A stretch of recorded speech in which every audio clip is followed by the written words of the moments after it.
Example of that situation with real measurements that we made in these houses that we studied. This on the left-hand side is the return plenum air temperature. The dark blue bar is no bypass. The striped middle bar is mild bypass, and then the open bar is maximum bypass. So the open bar is not 100% of the air going back, but the most that we could set the system up to do, which was maybe on the order of 50%. And look what happens to the return temperature in cooling. With the no bypass going, the return temperature, air coming essentially back from the house, was about 78 degrees, which is sort of in the range of what you expect. With half the bypass operating, you drop the return temperature down to 68 degrees, and with the maximum bypass, you're getting the air temperature down to 55 or so. So the air entering the cooling coil is mid 50s. And here's the cooling capacity, the sensible cooling capacity of the air conditioning system for that same condition: 33,000 BTUs in the case with no bypass, 18,000 in the case with the medium bypass, and it drops down when you're running 55-degree air in there, and it drops down to 7,000 BTUs. So this is another version of reduced capacity, as we were talking about earlier. And from an efficiency point of view, the simplistic way of looking at this that I find useful is that for most air conditioning systems, the amount of electricity input to the system is generally pretty much independent of the capacity. An air conditioning system draws, it's not exactly the same, but about the same amount of electricity regardless of what's going on here. So you're producing 7,000 BTUs of cooling for the same amount of electricity that you could have gotten 32,000 BTUs of cooling. So that's the reason it's of concern, I think. Here's a different way of looking at it based on measurement in a different house. This is comparing what would happen based on the, we did all these measurements and manipulated the system, figured out what its capacity was and so forth. And we figured out that if you eliminated the bypass duct, that would increase the sensible efficiency air delivered to the house by almost 50%. If you eliminated the bypass duct and you got the full 350 CFM per ton of airflow, then you're getting the efficiency up 60%. And is that how big a deal is that? Well, that's what happens when you go from 13 to 14 SEER. That's like an 8% number. So these efficiency changes we think are significant compared to the other things we're doing in the world of efficiency. So based on our survey study, in typical homes with dampered multi-zone systems in California, new homes, we think the air conditioning SEER and EER degraded by 17% with the systems designed and installed the way they are now. And although the heating impact is much smaller, it's still not zero, and we think that's a 4% reduction in AFUE due to the change in return air temperature, basically. So how do you improve this situation? How can you get full CFM through the system, not get a lot of noise, etc.? So how do you get rid of that bypass and make the system work? Well, the answer is there are many ways to do that. And we're having a little problems here with versions of the PowerPoint, I think, but I'm sorry for the format glitches here. One answer is this one. This is a system that people have used successfully, where you have the return duct, return register, return duct, here's your air handler, and with your cooling coil, and then you go to, you have, for illustrative purposes here, two zones. And each of those zones has two registers, or two supply ducts with registers, the bonus supply and the regular supply for zone 1, and bonus supply and regular supply for zone 2. And the damper is on the bonus supply. And so when zone 1 is calling for cooling and zone 2 is not, you open the damper on the bonus supply in zone 1, and for example purposes, 2/3 of the air will go to zone 1, assuming these were all equal supply, or they wouldn't have to be, but assuming they were, 2/3 of the air would go to zone 1, and 1/3 of the air would go to zone 2. So you would still be supplying some air to zone 2.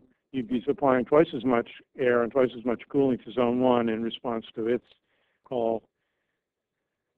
The opposite would happen when zone 2 was calling, and then when both zones were calling at the same time, you close both bonuses and supply the right amount of air to both zones, or you partially close both bonuses. But anyway, using this approach, you can keep these basically the same amount of airflow through the system, regardless of whether it's one zone or two zones. You can have normal register flows through the registers, so things aren't really noisy, and et cetera. And notice there's no bypass here. There's no bypass damper, no duct, and we think this is the system for a small two-zone operation is obviously cost-effective in that it's not significantly more equipment than you need for the normal system. Another answer is you do a system just like this, and you set it up so that the zone dampers don't completely close, and you can get basically the same effect that we got in the previous version. So if zone 2 is not calling for anything, you close the damper so that it gets 1/3 of its flow, and then you'll get 2/3 of the flow roughly going through the other zone. And if you set up the duct sizes correctly, you can do this without reducing the airflow in the one zone case. The register flow does change from both zones calling to one zone calling, so it's not as ideal a situation from a register flow and distribution point of view. So the other answer is this separate system for each zone, where you get the completely separate system that's sized and designed for the correct airflow that operates for upstairs, and a separate one for downstairs, and they operate independently. This system is used a lot in California, and we think it has lots of advantages.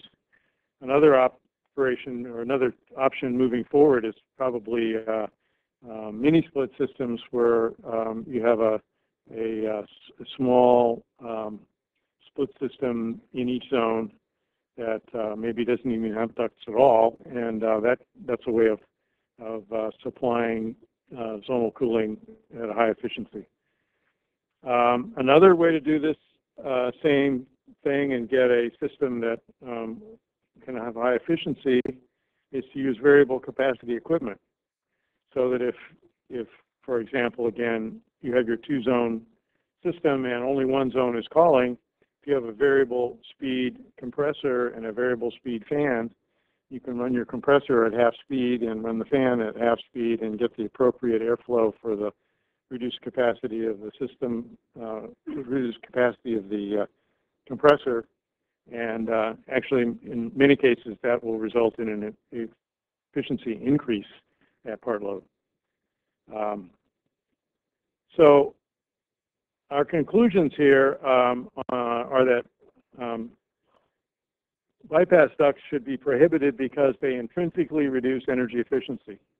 We're very concerned in California standards that to maintain equipment efficiency, and we have appliance regulations to do that, and we're particularly interested in air conditioning systems because of their peak electricity impact. And bypass ducts, we think the impact is very clear that they reduce the energy efficiency of the system below what the appliance efficiency rating would tell you you're going to get, and below the requirements, in effect, that we're implicitly all thinking that if you're buying a SEER 15 unit, that you're getting SEER 15 installed in the house and operating. But the evidence is that with a zone system with bypass ducts, that's not the case. One of the a couple of quotes here that one of which is that multi-zone systems, well, the conclusion is multi-zone systems are for comfort, not for energy savings. You know, this is the comments from Glenn Horahan from ACA was that properly designed and installed multi-zone systems improve comfort. And I think that's, you know, if they're done right, that's certainly a potential outcome. But do they provide energy savings? That's the other question. And in fact, we think that multi-zone systems often can actually increase energy consumption. Glenn's comments also said a properly designed and installed systems may or may not save a significant amount of energy or may increase energy use to some extent. So that's part of the context here. So our proposals in specifically is that there's be a new mandatory requirement in for zone systems. That requirement is now part of the prescriptive airflow option and standard, but it's not a mandatory requirement.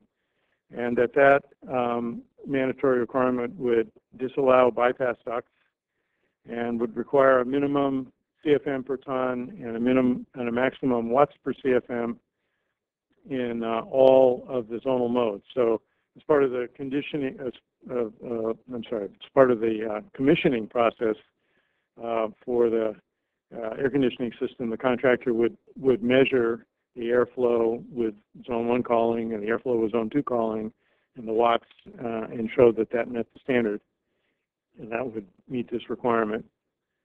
And then we're also proposing to eliminate this credit that always gets you a energy credit if you claim that you have zoning in the performance method.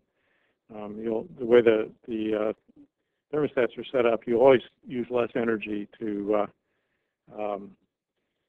if you claim that credit, and that's because the presumption is that when you have a zonal system, you will in fact do much more aggressive setbacks. And it's not clear there's any evidence that in fact that's what happens, that just because people have a zonal system, they will keep their bedrooms at 83 degrees until 11 o'clock at night every night in the summertime, thus saving lots of cooling energy. I kind of have my doubts about whether that's really going to happen, especially imagine the houses with the young children upstairs, putting them to bed at 10 o'clock. Sorry, kids, we can't turn the air conditioning on until 11, but it'll be better then. So anyway, that's our proposal, and send all the comments to Mozzie. and CC Bruce, please.